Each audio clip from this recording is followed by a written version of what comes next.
오늘 우리에게 주시는 하나님의 말씀 다니엘서 9장 17절부터 19절의 말씀입니다.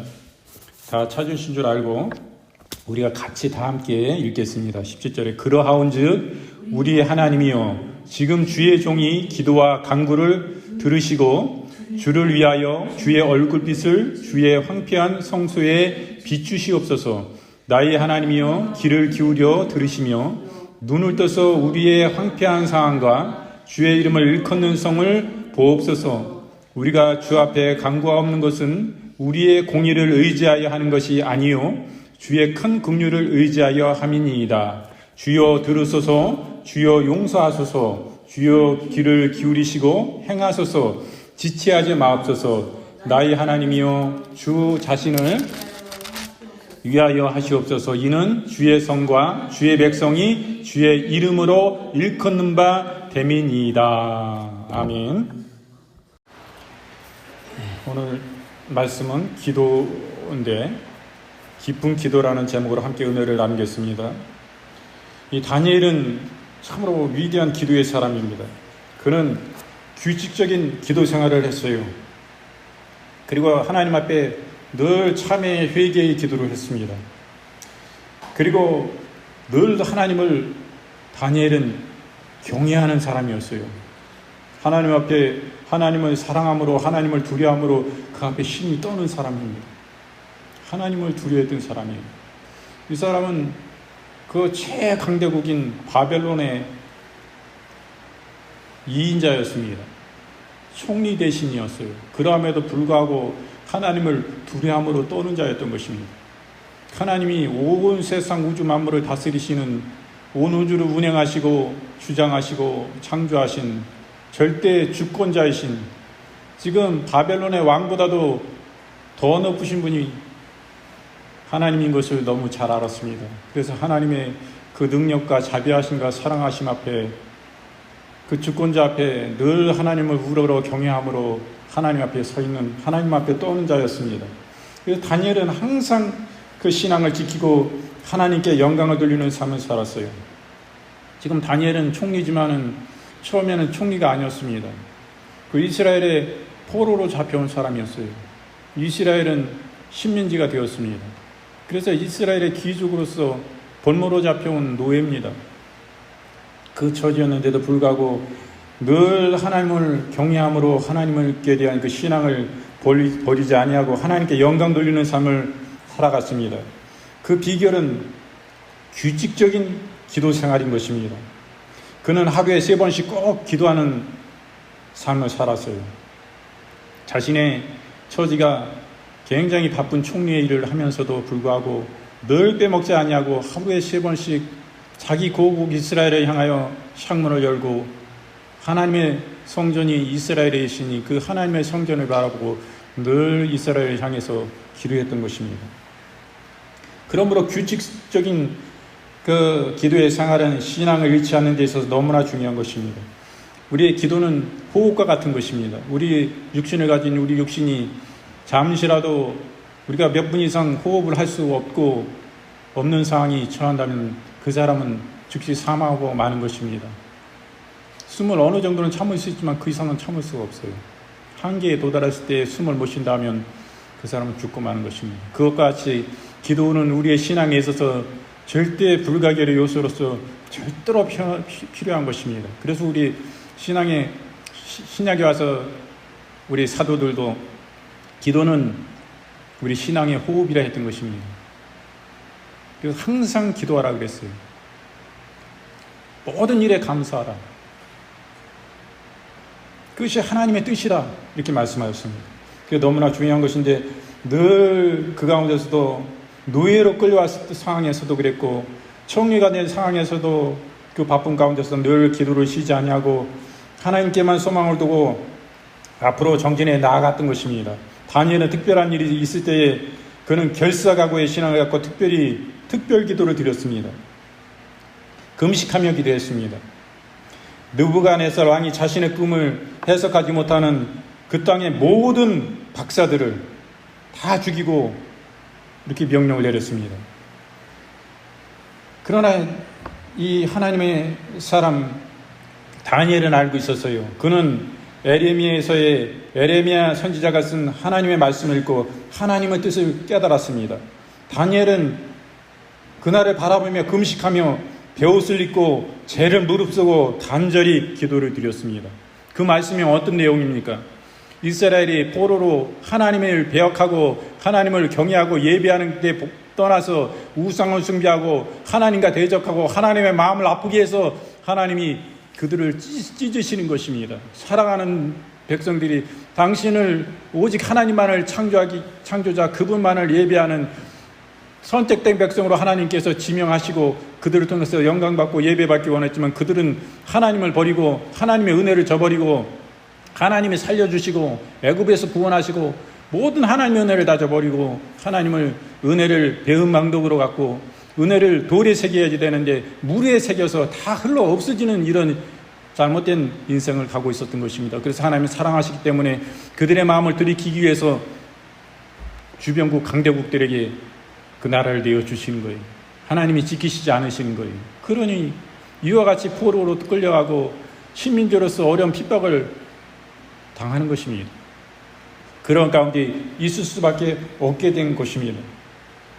하나님의 사랑하시기 때문에. 그런 하나님은 정말 은혜가 풍성하신, 인자하신, 자비가 풍성하신 하나님이신 것입니다. 그들을 사랑하시기 때문에 징계하신 것입니다. 그들이 회개하고 돌이키면 다니엘과 같이 이렇게 늘 회개하는 심령으로 베옷을 입고 가슴을 찢고 죄를 무릅쓰고 회개의 기도를 드렸던 것이에요. 그럴 때 이는 회개의 기도를 드리면서 하나님의 말씀인 에레미야 선지자를 통해서 하나님이 특별계시로 쓴 하나님의 성령의 영감으로 기록한 그 말씀을 읽었던 것입니다. 그 말씀에는 70년 후에 이 이스라엘이 해방되고 다시 그 나라가 재건되는 것의 말씀이 쓰여져 있는 거예요. 그 말씀을 읽을 때 더욱더 힘을 얻고 특별히 하나님 옆에 더 금식하며 회개하는 심정으로 베옷을 입고 죄를 뿌리며 가슴을 찢고 통회하는 가운데 이렇게 열심으로 기도함으로 나아갔던 것을 보게 됩니다. 다니엘은 늘 참회의 그 회개의 기도를 드렸어요. 열심히 기도드렸던 다니엘은 그 기도의 내용은 죄에 대한 고백으로 시작하여 죄에 대한 고백으로 끝날 만큼 철저히 회개 기도를 드렸던 것입니다. 두려워할 크신 하나님 앞에서 자신의 죄와 모든 것들을, 그 모든 모습을 철저히 고백하면서 동시에 민족적인 차원에서 저지른 죄악들에 대해서도 구체적으로 깊이 있게 죄의 고백을, 회개를 하나님 앞에 드렸던 것이에요. 그리고 다니엘은 하나님을 경외하는 사람이었습니다. 그는 하나님께 기도할 때마다 늘 가까이 계시는 친근하신 여호와의 손길을 느끼곤 하였습니다. 그래도 다니엘에게 하나님은 크고 두려우신 분으로 마음씨 깊이 새겨져 있었습니다. 다니엘은 진실로 하나님의 그 초월하신 능력을 너무나도 잘 알고 있었어요.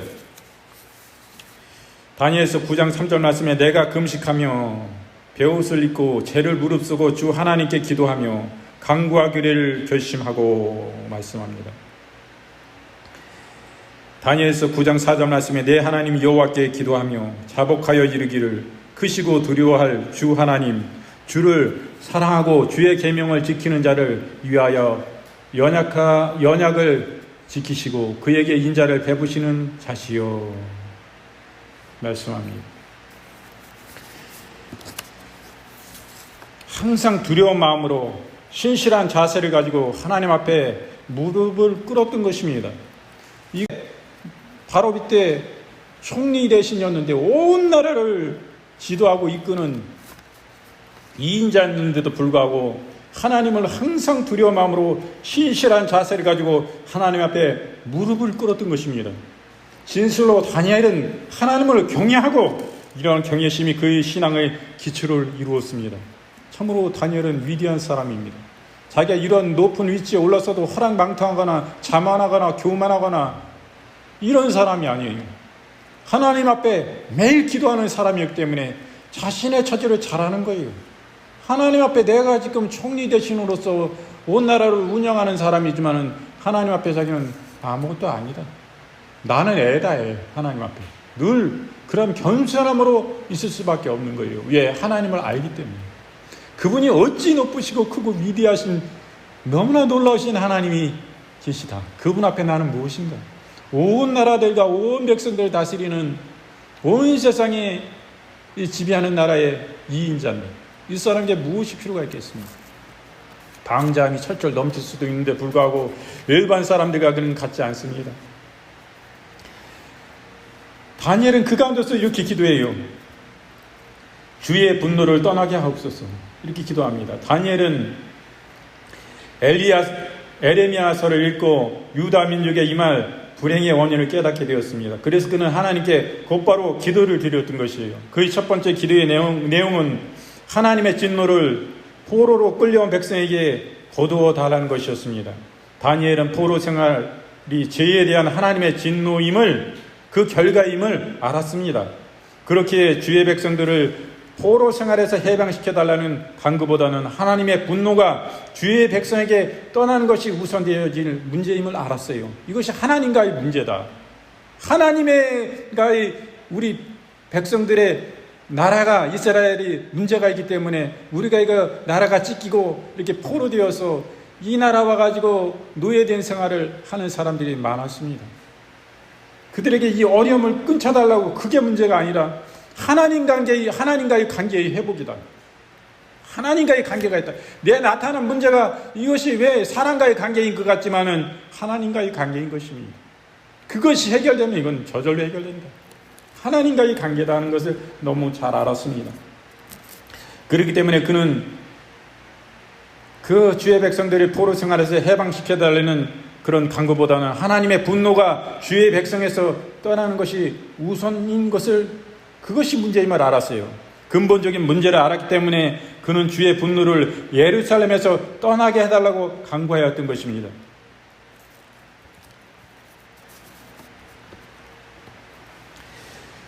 그래서 신명기 29장 28절 말씀에 여호와께서 또 진노와 분함과 크게 통한하심으로 그들을 이 땅에서 뽑아내사 다른 나라에 던져 보내심이 오늘과 같다 하리라. 하나님이 그렇게 하셨다는 거예요. 하나님이 통한이 여겼다는 거예요. 분통이 여겼다는 거예요. 이 백성을 내가 창조한 게 잘못이고 이스라엘 백성을 내가 내가 예배받기 위해서 선택한 내 잘못이지. 하나님을 떠나서 하나님 마음 아프게 하고 그냥 우상 숭배하고 이 죄악된 길을 가버리니, 하나님에서 떠나가니 얼마나 하나님이 통한이 여기시고 분통이 여기셨습니까? 그래서 이 땅에서 저 나라로 뽑아 보내신 거예요. 포로로, 노예로.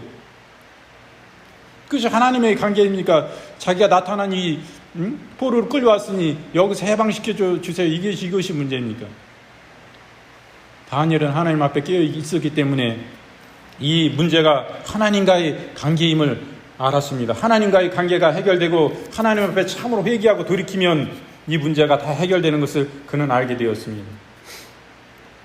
두 번째로 다니엘은 간구의 기도 제목이 주의 자비를 황폐한 성소에 내리시사 성소가 회복되고 하나님과 백성 사이에 화해가 이루어지며, 이렇게 말씀합니다. 이스라엘 백성들이 하나님의 백성을 새롭게 회복하는 은혜를 베풀어 달라는 것입니다. 하나님과의 관계 회복이에요. 다니엘은 자신보다도 민족을 사랑했고 하나님의 나라가 확장되기를 소원하는 신실한 기도를 드렸습니다. 주님이 말씀하셨으니 너희는 먼저 그 나라와 그 의를 구하라. 그리하면 이 모든 것을 너에게 더하시리라 말씀하신 것입니다. 그렇기 때문에 이 다니엘의 기도는 참으로 올바른 기도를 드렸던 것입니다. 그의 나라, 그 의가 뭐예요? 그 의가 누구예요? 그 의. 우리 주님, 하나님의 나라, 하나님의 정의, 하나님의 공의, 하나님의 심판. 이 하나님의 나라를 구했던 거예요. 그러면 모든 것을 다 해준다는 걸 너무 잘 알았습니다. 그리고 그는 이렇게 기도했습니다. 구원을 속히 이루어 주소서. 이렇게 기도합니다.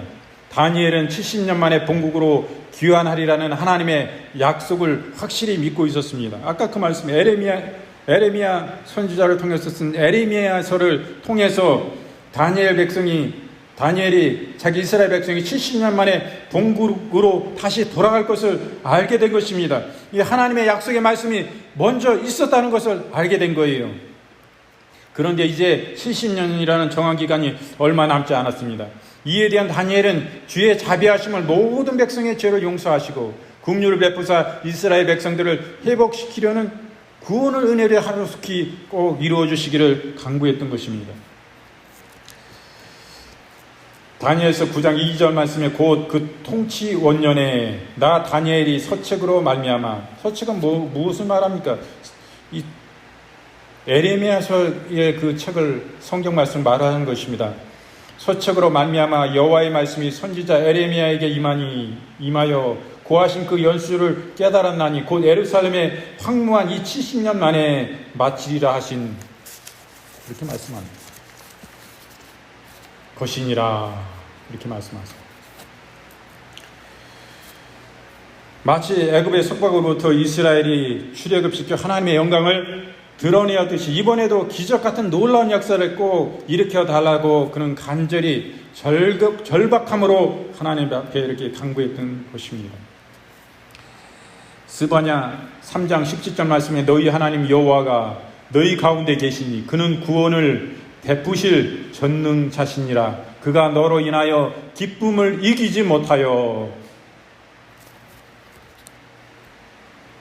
하시며 너를 잠잠히 사랑하시며 너로 인하여 즐거이 부르며 기뻐하지 아니하리라 하리라.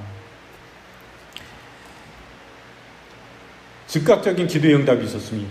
다니엘이 기도할 때에 그 응답이 임했어요. 그의 기도가 다 끝나기도 전에 하나님은 가브리엘을 다니엘에게 보냈습니다. 그의 기도에 대한 하나님의 뜻을 전하도록 하셨어요. 가브리엘은 다니엘에게 이스라엘을 위한 하나님의 구원의 계획이 70일에 이루어질 것이라고 응답해 주었습니다. 다니엘은 한없이 감격스러웠어요. 그토록 갈망하던 예루살렘이 기대 이상으로 중건되고 주의 백성들이 그리스도로 인하여 하나님과 올바른 관계를 맺게 되리라는 축복의 말씀을 기도와 응답으로 받게 되었기 때문에 이와 같이 하나님 앞에 감사하는 모습을 볼 수가 있습니다. 이처럼 하나님께 기도하면 하나님은 즉시로 들으시는 것입니다. 가브리엘 천사장을 통해서 그 응답을 즉시로 주신 거예요. 어떤 때는 우리가 기도의 응답의 방식이 이렇게 다니엘은 세밀하게 기도했고 그럴 때 또한 주님께서도 세밀한 응답을 하셨습니다. 이와 같이 이런 일들이 즉각적으로 응답도 주시기도 하지만 하나님께서는 때때로 며칠, 몇 년에 걸려 응답해 주시기도 합니다. 혹은 사도 바울의 경우처럼 그 육체의 가시를 고쳐달라고 간구했으나 들어주시지 않을 때도 있는 것입니다. 그러나 하나님은 선한 것으로 응답해 주시는 거예요. 어떠하든지 하나님은 응답해 주십니다. 그러나 한 가지 분명한 것은 기도의 응답은 하나님의 뜻에 따라 주어지고 가장 선하고 좋은 것으로 응답하시는 것입니다. 이러한 응답 중에 무응답도 있고 시간이 필요한 응답도 있는 것입니다. 아무튼 기도는 성도들의 특권으로서 하나님께서 반드시 당신의 뜻에 따라 응답해 주신다는 사실을, 이러한 일이 너무나 감사한 것입니다. 이러한 은혜를 마음껏 활용하는 우리 모두가 다 돼야 됩니다. 응답하시는 하나님이에요. 이사야서 58장 9절 말씀에 내가 부를 때에 나 여호와가 응답하겠고 내가 부르짖을 때에 말하기를 내가 여기 있다 하리라. 만일 내가 너희 중에서 멍에와 손가락질과 허망한 말을 제하여 버리고, 이렇게 말씀합니다.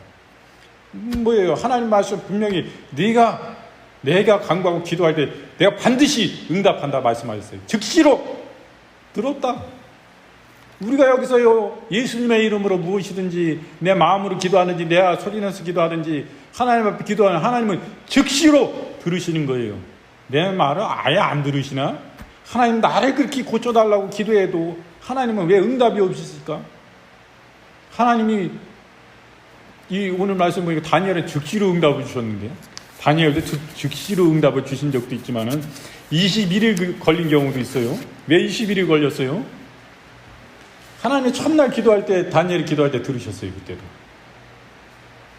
기도할 때 영적 전쟁은 주님께서 이제 승리하셨습니까? 다니엘 시대는 승리한 게 아닙니다. 예수님 오시기 전이니까 영적 전쟁이에요. 이때는 우리도 지금은 전쟁을 예수님께서 완전히 십자가에서 부활하심으로 승리하시고 원수마귀의 머리를 짓밟으시고 승리하셨지만은 우리는 전투를 하는 거죠. 각계 전투. 조금 지역적으로 아직 남아있어. 그런 전투를 하는 것입니다. 우리는 전쟁에서 영적 전투예요, 이제. 그런 가운데 있지만은 우리가 예수 그리스도를 의지하여 예수님의 이름으로 나아가면 우리에게 즉시로 주님은 응답하시고 역사하시는 것입니다. 다니엘이 왜 이 영적 전쟁이 있는 것을 알았습니까? 가브리엘 천사가 21일 동안 다니엘이 첫날 기도가 응답되지 아니하으나 실망하지 아니하고 21일 동안 금식하며 끊임없이 여기서 기도했던 것입니다. 끊임없이 기도는 영적 싸움이에요. 영적 씨름인 것입니다. 여기서 계속 우리가 기도가 응답이 오기까지 기도하면 영적 싸움이 공중에서는 이루어지고 있는 거예요. 하나님이 응답을 주셔가지고 즉시로 가브리엘 천사를 보내셨는데 그 중간에 마귀 군대가 와가지고 파사군이 그 가브리엘 천사가 못 가게, 응답을 가지고 못 가게 막는 거예요. 영적 싸움 아니요? 하나님 편에서 가만히 계시냐 이거.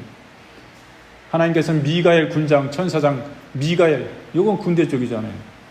천군 천사를 보내가지고 그 마귀 파사 군대와 방해하는 응답을 가지 못하게 하는 그 군대와 싸워서 이긴 것입니다. 이 땅에선 다니엘은 어땠어요? 응답이 오기까지 끊임없이 실망치 아니하고 불태전의 심령을 가지고 끝까지 하나님 앞에 기도하며 믿음으로 무릎으로 용기 백배하여 하나님을 의뢰하고 하나님을 경외함으로 하나님을 사랑함으로 진실함으로 이렇게 더욱더 실망하지 않고 나아갔을 때에 이 기도의 자원을 계속 올려주니까 싸울 그게 있는 거예요. 여기서 기도가 그쳐버리면 싸우다가도 못 싸우게 될 수도 있어요. 미가엘 천사 안 싸울 수도 있어요. 그냥 가자. 그런데 여기서 기도의 자원을 계속 실망 없이 하나님 앞에 올려드리니까 계속 하나님이 너 강력해서 밀어붙여라. 더 군대를 다 보내라. 왜 이렇게 못 듣고 가냐? 하나님이 지시하실 거 아니요. 그러면 더 천군 천사들 더 증언해서라도 승리케 하시는 것입니다. 마귀의 군대보다도 하나님의 천사가 훨씬 많아요. 3으로 나누면은 마귀는 1이요. 하나님의 천군 천사는 2요. 훨씬 많습니다. 하나님의 능력 앞에 천사들도 아무것도 아니지만은 하나님 명령하시고 하나님 부르시면 그냥 끝나는 겁니다. 지금 사단이 우리를 지옥으로 이끌고 많은 사람들 지옥으로 이끌려 하지만은 하나님이 허락지 않으시면 하나도 할 수 없어요. 하나님의 때까지 풀어놓는 겁니다. 그들의 때까지. 그들이 나중에는 하나님의 심판대 앞에 다 멸망하고 지옥불에 던져지는 것입니다. 그 정한 시기가 끝나면 끝나는 거예요. 그러니까 얘들이 얼마나 우는 사자같이 가슴을 치며 통한이 여깁니까? 저 인간들을 그냥 하나님 앞에 천국으로 보내면 안 된다. 지옥 보내야지. 허랑방탕하게 살고 하나님 저버리고 우상 숭배하고 절대 못 믿게 해야 된다. 어쨌든 간에 하나님 말씀에 귀에 들리지 않고 한 길로 한 길로 빠져들게 하고 그래서 절대 못 믿게 해야 된다. 마음으로 그 하나님을 모실 때 우리는 끝장이다. 우리만 지옥 가게 생겼냐 원통하게. 마귀들이 그렇게 생각하는 거예요. 깨어 이 땅에서 우리가 하나님을 섬기고 예배하는 그것이 얼마나 중요한 것입니까? 주님 이 시간도 우리 가운데 운행하고 계십니다. 그럴 때 다니엘이 이렇게 21일 동안 기도할 때 21일 돼가지고 가브리엘 천사가 전쟁에서 공중권세 잡은 원수 마귀와 싸워서 미가엘 천사를 통해서 이김으로 가브리엘 천사가 소식을 가지고 응답을 가지고 딱 나타났어요. 내가 왜 21일이 걸렸는지 그 가브리엘 천사가 얘기하는 거예요. 이래 해가지고 지금 공중에서 영적 전쟁이 일어나가지고 오지 못하고 있다가 하나님께서 미가엘 천사장을 군대 하나님의 천군 천사를 보냄으로 인해서 내가 싸워 이김으로 하나님의 군대가 이김으로 내가 너에게 응답을 가지고 왔다 라고 이야기하는 거예요. 이 놀라운 영적 사실인 것입니다. 21일간 걸렸지만 어떤 사람은 우리 이웃의 친구의 어떤 자녀의 형제의 그런 기도 제목을 기도할 때 1년이 걸리는 사람도 있고 10년이 걸리는 사람이 있고 자기가 죽고 10년 있다가 그 친구를 위해서 기도했는데 10년 있다 돌아온 친구도 있는 것입니다. 다 다릅니다. 그러나 우리는 실망하지 않습니다. 주님 다 뜻이 계셔서 무응답도 응답이요 하나님이 선하신 제일 좋은 것으로 주시는 것입니다. 사도 바울도 그 위대한 하나님의 사람도 자기에게 가시가 있었어요. 자기가 복음 전하고 선교할 때 귀신이 왔다가 한 길 왔다 7길로 진행하고 도망을 치고 사람들이 귀신으로부터 자유함을 누리고 수많은 각색 질병에 다 치유되는 거예요. 문둥병이고 중풍병이고 다 치료됩니다. 감기부터 그러니까 그 안에는 각색 암 같은 거 사기암 같은 거 다 나는 거예요. 안진병이 누워서 지내는 일어나지도 못한 사람 막 빠딱빠딱 일어나가지고 막 뛰어다니고 난리요. 복음이 전하니까 그냥 구원받고 막 치유받고 역사가 막 나타나는 거예요. 하나님 나라가 어디 진짜게 있구나 말이야. 막 놀라고 하나님을 막 찬양하고 막 경배하고 막 이런 역사 나타나고 막 그러는데 자기는 안질이 있어가지고 눈이 안 좋은데 하나님 이것이 저에게 가심이라. 하나님 저를 치유해 주십시오. 근데 하나님이 안 치유해 줬어요. 안 치유해 주셨어요. 아니 그 사람을 통해서 하나님이 이렇게 귀하게 쓰고 다른 일반 사람들은 엄청난 막 기적과 표적을 나타내고 그들을 구원하고 막 치유가 강력히 나타나고 막 죽을 사람이 살아나고 막 그러는데 사도 바울이 죽은 사람도 살렸어요. 얼마나 그 안에 성령이 충만하고 은혜가 충만한지 집회하면은 새벽까지 집회를 하는 거예요. 말씀을 듣는가 막 또릿또릿해가지고 막 그냥 불을 켜고 듣는 거예요. 막 마음이 심령이 막 뜨거워가지고 성령 받아가지고 그 밥 먹는 것보다 더 재밌어 그 말씀이 막 심장에 막 꽂히는 말씀이고 은혜가 돼가지고 밥 먹는 것보다 잊어버려 더 충만해서 막 밥 뭐냐 이거 필요도 없다. 막 이렇게 집회를 하는데 거기 청년이 그날 일을 고단하게 와가지고 집회에 참석을 했는지 2층 다락에 기대고 앉아서 말씀을 듣는데 사람들이 엄청 많죠. 뭐 1층, 2층 막 있는데 거기서 그 청년이 잠깐 졸다가 1층으로 떨어졌어요. 그래가지고 목이 부러졌습니다. 그래가지고 거기서 즉사했어요. 죽었어요. 그때 안타까움으로 사도 바울이 그 청년을 안고 하나님 앞에 기도했을 때 어떻게 됐을까? 제가 이 말씀을 해드릴까요? 즉시로 하나님이 살려주신 거예요. 아니 죽은 자도 살리는 표적을 막 사도 바울을 통해서 주님께서 행하시는 거지만 그를 통해서 영광 받으시는 거 아니에요. 그를 통해서 일을 하시는데 자기는 안질이 있어가지고 항상 불편하고 눈이 잘 안 보이고 그러는데 하나님은 그 사람을 치료를 안 해준다 이거요. 그 기약에 쓰는 사도 바울은 왜 치료를 안 해주냐. 그것도 응답이다 이거요. 그것도 네가 교만할 길에 너 이거 가시오. 너는 이런 표적과 능력이 막 나타나고 그랬더도 너는 네가 내 자리에 앉아가지고 영광 받으면 너 하늘나라 가서 쪽박 찬다. 오직 내 영광을 위해서 일했더니 너 하나님 앞에 거부요. 그 나라 가서 너는 이루 부유함이 말할 수 없도록 주님께서 부어주실 텐데 그 영생하는 그 나라를 위해 살아야 너 잠깐 착각해가지고 너 능력이 나타나고 편향이 나타나니까 네가 하나님의 영광의 자리에 앉아가지고 영광 다 바꾸면 너는 하나님 나라 그 영원한 세월을 쪽박 차고 산다. 거지같이 거기서 구원받은 건 감사하지만 거기 가서 그 거지같이 하면 뭔 소용이냐. 하나님 이 말씀 아니요. 그래 내가 너를 알기 때문에 네 가시를 두고 너를 콕 찌르는 거요. 너 교만하지 말어. 늘 네 자리를 알고 겸손함으로 날 경외하고 영혼들을 끊임없이 섬기고 사랑해라. 영혼 위에 군림하면 넌 끝장이야. 이 어리석어. 너도 이거 응답 안 준 게 너한테는 유익이다. 이 말씀 아니요. 하나님은 그 자체가 응답이요. 응답 없는 것도 응답이요. 얼마나 감사한지. 오늘은 그래서 다니엘의 깊은 하나님 앞에 기도의 사람으로서 기도함으로 이렇게 이러한 가운데서 총리의 자리에 올라와서도 이렇게 만인지성의 자리에 올랐어도 이렇게 겸손함으로 신앙을 지킬 수 있었던 거예요. 이 기도의 생활이 이렇게 중요하다는 것입니다. 그래서 오늘은 다니엘서 9장 17절부터 19절의 말씀으로 본문으로 우리가 깊은 기도라는 제목으로 함께 은혜를 나누었습니다.